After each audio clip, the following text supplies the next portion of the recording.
نحمدہ و نصلی علی رسولہ الکریم۔ جیسا کہ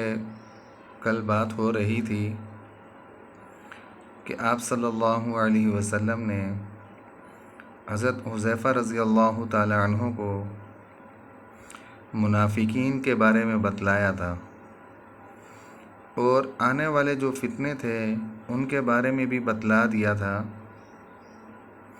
اور تعداد بھی واضح ہو گئی تھی کہ کسی بھی فتنے کے اندر 300 سے کم لوگ نہیں ہوں گے، 300 ہوں یا 300 سے زیادہ ہوں۔ آپ صلی اللہ علیہ وسلم نے حضرت حذیفہ رضی اللہ تعالیٰ عنہ کے سامنے جو فتنوں کے مقتدا بڑے جو ہوں گے ان کے بارے میں، ان کی ماں کا نام اور ان کے باپ کا نام، قبیلے کا نام، یہ تمام کی تمام چیزیں آپ صلی اللہ علیہ وسلم نے حضرت حذیفہ رضی اللہ تعالیٰ عنہ کو بتلا دی تھیں۔ حیرت کی بات ہے، اور معاشرے کا دستور کیا ہے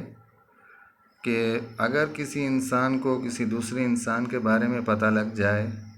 کہ وہ انسان بات بات پر جھوٹ بولتا ہے، تو جس کو پتہ ہوگا کہ وہ انسان دوسرا جھوٹ بولتا ہے تو اس انسان کی نظر میں اس کی کیا حیثیت ہوگی یا کیا ویلیو ہوگی یا کیا وقت ہوگی اس انسان کی، جھوٹے انسان کی۔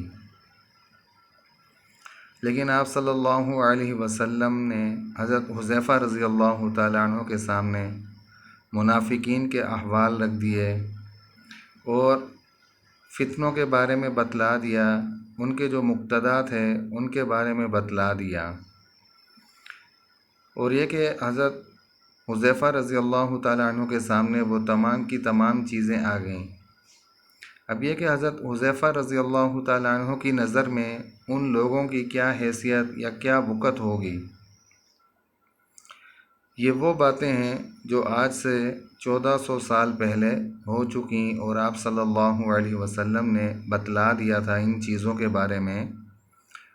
اور یہ کہ سچے لوگ تھے، اور یہ کہ ایک دوسرے کے اوپر یقین رکھنے والے، اعتماد کرنے والے لوگ تھے۔ لیکن جب ان کی خرابی واضح ہو گئی، آپ صلی اللہ علیہ وسلم نے بتلا دیا کہ یہ لوگ ہیں، یہ منافقین ہیں، تو ان کے بارے میں حضرت حذیفہ رضی اللہ تعالیٰ عنہ کی نظر میں ان کی کیا وقت ہوگی۔ یہ تو آج ہمارا معاشرہ ہے کہ کسی دوسرے انسان کے سامنے جب کسی کی جھوٹ بولنا ظاہر ہو جاتا ہے کہ فلاں انسان جھوٹا ہے، جھوٹ بولتا ہے، ہر بات میں جھوٹ بولتا ہے، تو اس کی کیا وقت رہے گی اس دوسرے انسان کی نظر میں، اور یہ کہ وہ اپنی وقت خراب کرنے میں، اپنی حیثیت خراب کرنے میں وہ انسان خود ذمہ دار ہے اس چیز کا کہ معمولی سی باتوں کی وجہ سے یا معمولی سی چیزوں کی وجہ سے انسان اپنے کو ڈی ویلیو کر دیتا ہے، اپنی ویلیو گرا دیتا ہے، اپنی حیثیت گرا دیتا ہے، اور یہ کہ دوسروں کی نظر میں انسان نیچ بن کر ظاہر ہوتا ہے۔ وہ انسان تو گھومتا پھرتا ہے ان سب کے سامنے، لیکن جن کو معلوم ہے ان لوگوں کے بارے میں، جیسے کہ حضرت حذیفہ رضی اللہ تعالیٰ عنہ کو معلوم تھا منافقین کے بارے میں، اب وہ جتنا بڑے بھی کارنامے سر انجام دیں، لیکن یہ کہ حضرت حذیفہ رضی اللہ تعالیٰ عنہ کی نظر میں ان کی کیا وقت یا کیا حیثیت رہی ہوگی آپ صلی اللہ علیہ وسلم کے بتلانے کے بعد۔ تو آج معاشرے کے اندر بھی یہ چیزیں ہیں کہ کسی کو اگر پتہ چل جائے کہ فلاں انسان جھوٹا ہے، وہ جتنی بھی قسمیں اٹھائے اور یہ کہ جتنے بھی وعدے کرے یا جتنی بھی باتیں بنائے یا جتنی بھی دلیلیں اور صفائیاں پیش کرے، تو کوئی بھی چیز اس انسان کی وہ دوسرا انسان قبول نہیں کرتا۔ کس وجہ سے؟ کہ معاشرے کے اندر یہ مشہور ہو چکا ہے کہ وہ انسان جھوٹا ہے، ہر بات کے اندر جھوٹ بولنے والا ہے، اسے خود کوئی شرم، کوئی عار محسوس نہیں ہوتی کہ جس کی وجہ سے وہ اپنے آپ کو ان گناہوں سے روکے یا اس جھوٹ کی دنیا سے اپنے آپ کو نکالیں۔ تو یہ چیزیں ہیں کہ منافقین کے احوال اور یہ کہ فتنوں کے بارے میں آپ صلی اللہ علیہ وسلم نے حضرت حذیفہ رضی اللہ تعالیٰ عنہ کو بتلایا، لیکن حضرت حذیفہ رضی اللہ تعالیٰ عنہ نے کہیں بھی کسی کو بھی نہیں بتلایا۔ حضرت عمر بن خطاب رضی اللہ تعالیٰ عنہ خلفۂ راشدین میں ہیں۔ حضرت عمر رضی اللہ تعالیٰ عنہ یہ دیکھا کرتے تھے کہ حضرت حذیفہ رضی اللہ تعالیٰ عنہ اگر جنازے میں شریک ہیں تو حضرت عمر رضی اللہ تعالیٰ عنہ شرکت کرتے تھے، وگرنہ نہیں۔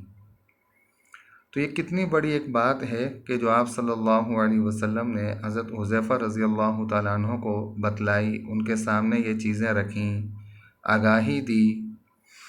اور یہ کہ آج ہمارے لیے بھی ان واقعات کے اندر یہ سبق ہے کہ ہم اپنے آپ کو بالکل صحیح طریقے سے مسلمان بنا کر رکھیں، اور یہ کہ دین پر صحیح طریقے سے چلیں، دوغلی پالیسی، مکر و فریب، دھوکہ دہی، ان چیزوں سے اپنے آپ کو بچائیں کہ جن چیزوں کی وجہ سے ہم منافقین کی لسٹ میں شمار کیے جائیں۔ بہت سارے لوگ ہوں گے جو اپنے آپ کو یہاں پر تو مسلمان ظاہر کرتے ہیں، لیکن ان کا نام، ان کا شمار منافقین کی فہرست میں، لیکن ان کو پتہ ہی نہیں ہوتا اس چیز کے بارے میں۔ تو یہ کہ ایسی دوغلی پالیسی اور یہ کہ منافقین کے جو کام وغیرہ ہیں کہ بات بات پر جھوٹ بولنا، قسمیں اٹھانا، اور یہ کہ اگر کوئی انسان کسی سے وعدہ کرے تو اس سے وعدہ خلافی کرنا، یا دوسروں کی تحقیر کرنا، شاعر اسلام کا مذاق اڑانا، ان چیزوں سے انسان اپنے آپ کو بچائے، گریز کرے، انسان کی یہ دنیاوی زندگی بھی اچھی بنے، اور آخرت میں جو ہمیشہ ہمیشہ کی آنے والی زندگی ہے وہ بھی انسان کی زندگی اچھی بنے، اور یہاں پر بھی انسان کامیاب ہو، اور یہ کہ آخرت میں جو ہمیشہ کی آنے والی زندگی ہے اس کے اندر بھی انسان کوشش کرے کہ اللہ تبارک و تعالی انسان کو، مسلمانوں کو وہاں پر بھی کامیاب کرے۔ ایک مرتبہ حضرت حذیفہ رضی اللہ تعالی عنہ نے آپ صلی اللہ علیہ وسلم سے دریافت فرمایا کہ آپ صلی اللہ علیہ وسلم سے پوچھا کہ یا رسول اللہ صلی اللہ علیہ وسلم، یہ خیر و خوبی جس کی وجہ سے آج کل کہ یا رسول اللہ صلی اللہ علیہ وسلم، یہ خیر و خوبی جس کی وجہ سے آج کل ہم لوگ، کہ یہ خیر و خوبی جس پر آج کل ہم لوگ آپ کی برکت سے ہیں، کہ آپ کی برکت سے جن چیزوں پر ہم آج اور کل ہیں، یہ خیر و خوبیاں کہ جو اچھے اعمال، اچھی چیزیں، یہ بہترین چیزیں کہ جو آپ کی وجہ سے ہیں، جن پر ہم آج اور کل ہیں، کیا اس کے بعد کوئی برائی آنے والی ہے؟ کہ آج کل آپ تو ہمارے درمیان ہیں، اچھائیاں ہیں، ہم لوگ برائیوں سے بچے ہوئے ہیں، کیا آپ کے بعد کوئی برائی آنے والی ہے؟ تو حضور اکرم صلی اللہ علیہ وسلم نے حضرت حذیفہ رضی اللہ تعالیٰ عنہ کے سوال پر کہ اس کے بعد بھی کوئی برائی آنے والی ہے، تو آپ صلی اللہ علیہ وسلم نے جواب فرمایا کہ ہاں، اس کے بعد بھی برائی آنے والی ہے۔ تو حضرت حذیفہ رضی اللہ تعالیٰ عنہ نے پھر دریافت فرمایا، کیا اس برائی کے بعد پھر کوئی بھلائی لوٹ کر آنے والی ہے؟ کہ آپ کے بعد برائی آئے گی، پھر اس کے بعد یہ کہ اس برائی کے بعد کوئی بھلائی لوٹ کر آئے گی یا نہیں؟ تو آپ صلی اللہ علیہ وسلم نے حضرت حذیفہ رضی اللہ تعالیٰ عنہ کے سوال پر جواب ارشاد فرمایا کہ حذیفہ، کلام اللہ شریف پڑھا کر اور اس میں غور کر اور اس کی اتباع کر۔ تو آپ صلی اللہ علیہ وسلم نے کیا فرمایا کہ کلام اللہ شریف پڑھا کر اور اس کے معنی پر غور کر اور اس کے احکام کی اتباع کر۔ حضرت حذیفہ رضی اللہ تعالیٰ عنہ نے فرمایا کہ مجھے فکر سوار تھا حضرت حذیفہ رضی اللہ تعالیٰ عنہ نے بہت جستجو کی، اور جیسے کہ انسان کو تجسس ہوتا ہے کہ آپ صلی اللہ علیہ وسلم سے ہم اور زیادہ باتیں جو ہیں وہ نکلوائیں اور زیادہ باتیں جو ہیں وہ ہمیں جاننے کو ملیں۔ تو حضرت حذیفہ رضی اللہ تعالیٰ عنہ نے جو کہا کہ مجھے فکر سوار تھا، میں نے پھر آپ صلی اللہ علیہ وسلم سے پوچھا کہ اس بھلائی کے بعد برائی ہوگی؟ تو حضور اکرم صلی اللہ علیہ وسلم نے فرمایا کہ ہاں، بھلائی کے بعد برائی ہوگی۔ کیا فرمایا حضور اکرم صلی اللہ علیہ وسلم نے؟ کہ برائی کے بعد بھلائی ہوگی، اور یہ کہ دل ویسے نہیں ہوں گے جیسے کہ پہلے تھے، کیونکہ بات وہی ہے کہ جب انسان کی کسی کی وقت ایک مرتبہ کسی انسان کے نظر سے گر جائے تو یہ کہ پھر اس کو بنانے میں انسان کو کافی زیادہ وقت جو ہے وہ درکار ہوتا ہے۔ ایک مرتبہ چیزیں خراب ہو جائیں تو پھر یہ کہ اس کے بعد صحیح نہیں ہوتی، کہ اگر انسانوں کے دلوں میں نفرتیں آ جائیں، دراڑیں آ جائیں، تو یہ کہ وہ چیزیں خراب ہو جاتی ہیں، ٹوٹ جاتی ہیں، بنسبت اس چیز کے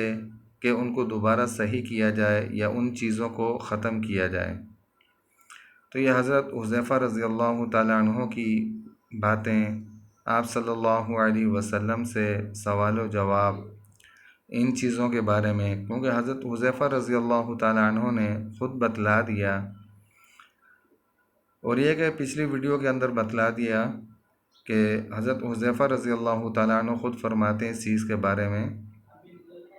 کہ اور لوگ آپ صلی اللہ علیہ وسلم سے خیر کی باتیں پوچھا کرتے تھے، لیکن میں برائی کی باتیں پوچھا کرتا تھا، اور یہ کہ ان سے بچا جائے اس وجہ سے میں برائی کی باتیں پوچھا کرتا تھا۔ تو یہ کہ آج معاشرے کے اندر اور ہمارے درمیان کتنی برائیاں پھیلی ہوئی ہیں اور کتنے لوگ خرافات کے اندر پڑے ہوئے ہیں، تو ان تمام کی تمام چیزوں سے ہمیں ایک بچنے کی ضرورت ہے، اور انشاءاللہ آئندہ آنے والی ویڈیوز کے اندر جو حضرت حذیفہ رضی اللہ تعالیٰ عنہ کے اور سوال و جواب آپ صلی اللہ علیہ وسلم کے ساتھ ہوئے، اور یہ کہ برائی کے بعد بھلائی کا آنا یا بھلائی کے بعد برائی کا آنا، اور یہ کہ لوگوں کے دلوں کے بارے میں